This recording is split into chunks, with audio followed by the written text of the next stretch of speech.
mik, moj, shko ke dhoma rrëfimit. Shko moj, o shkreta, unë mjerumja ti.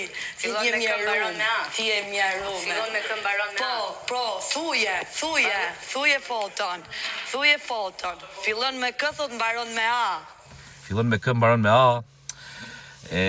Qa ka dash me thonë autoria me këtë të shimë? Ha me Greta.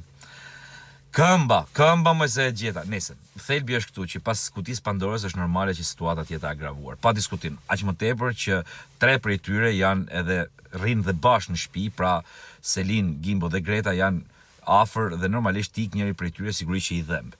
Mirë po, të 4 këta që janë nominim, të 4 edhe Rogerti, edhe këto 3 tjerët e din shumë mirë, e kanë të qartë që Selin dhe Rogert nuk janë të rrezikuar nga ky nominim fare.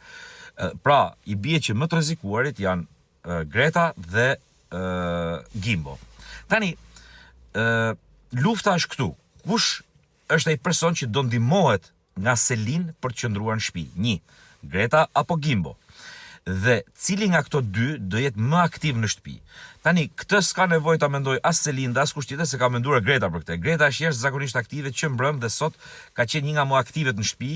Mirë, po kjo strategji është thellësisht një strategji për të larguar Gimbon nga shtëpia. Sepse nëse kjo do jetë më aktive, Gimbo do duket si më pasiv dhe normalisht Greta do përfitojë ndoshta nga vota e publikut për të qëndruar në shtëpi. Nga ana tjetër, ka një tendencë për të nxjerrë dikë me zarvzi. Për mua më duket loj krejt e lodhur kjo, sepse vllai i madh është i paparashikueshëm. Nuk do të thotë se doli dikush me zarvzi dhe detyrimisht mund të anullohet televotimi. Jo, televotimi edhe mund të vazhdojë dhe të eliminohet njëri nga këta përsëri. Kështu që kjo është një lojë e lodhur dhe jo e menduar mirë.